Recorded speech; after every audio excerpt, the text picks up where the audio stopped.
एक हत्या, एक हनीमून ट्रिप, कई गिरफ्तारियां और अब एक ऐसा मोड़ जिसने पूरी जांच को फिर से एक बार सवाल के घेरे में ला दिया है।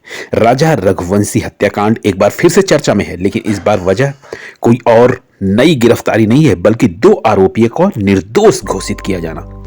आपका एक बार फिर से स्वागत है आपके अपने धर्म क्राइम स्टोरी में। तो हम लेकर आए हैं एक नई कहानी जो है राजा रघुवंशी हत्याकांड से जुड़ी हुई। सवाल उठता है, क्या पुलिस पहले से गलत दिशा में चल रही है या फिर असली अपराधी अब भी कानून की पकड़ से बाहर है?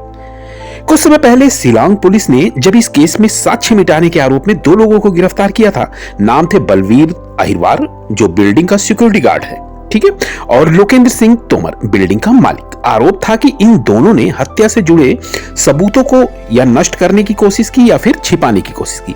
लेकिन अब ईस्ट खासी हिल के पुलिस अधीक्षक विवेक सीएम ने बड़ा खुलासा किया। उनके मुताबिक विस्तृत जांच के बाद यह साबित हुआ है कि इन दोनों के खिलाफ न तो हत्या में कोई सहयोग है, न ही कोई साक्ष्य मिला है और न ही सबूत मिटाने की कोई पुष्टि हुई है। तो नतीजा, चार्जशीट में दोनों के नाम शामिल ही नहीं किए गए।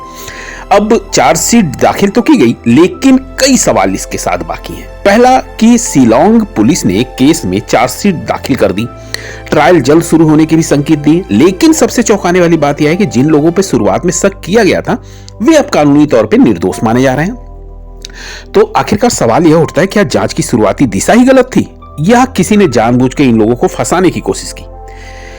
हुआ क्या कि हनीमून से हत्या तक की कहानी एक बार फिर से हम रिपीट करते हैं। हनीमून से हत्या तक की कहानी में जो है, राजा रघुवंशी और सोनम शादी के बाद हनीमून पे गए थे, लेकिन वही यात्रा राजा की जिंदगी की आखिरी यात्रा बन गई थी।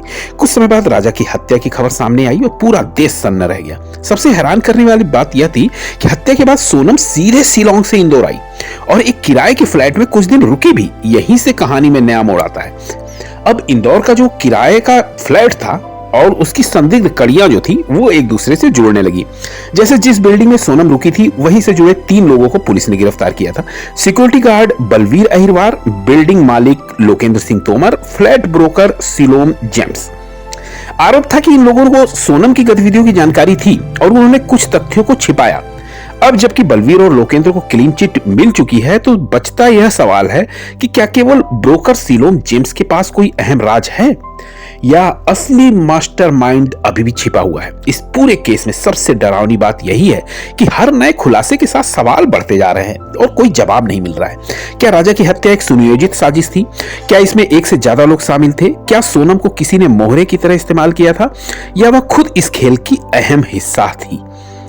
पुलिस जांच पर भी कई सवाल उठते हैं। जब 2 आरोपी निर्दोष निकलते हैं तो स्वाभाविक है कि जांच प्रक्रिया पर भी सवाल उठेंगे ही।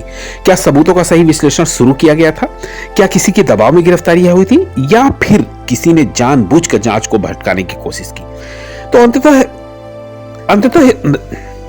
तो अंततः निष्कर्ष यही निकलता है कि अभी कहानी खत्म नहीं हुई है। राजा रघुवंशी हत्याकांड अभी भी अधूरा है और चार्जशीट दाखिल हो चुकी है। ट्रायल जल्द शुरू होगा, लेकिन असली सच्चाई सामने आने में अभी वक्त लगेगा कि यह खून क्यों हुआ था, किसके द्वारा हुआ था, कौन कौन लोग शामिल है।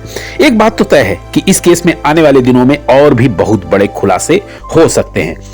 तो ये थी हमारी तरफ से ये नई क्राइम स्टोरी। फिर मिलते हैं अगले क्राइम स्टोरी के साथ अगले वीडियो में। तब तक के लिए आपका बहुत बहुत धन्यवाद।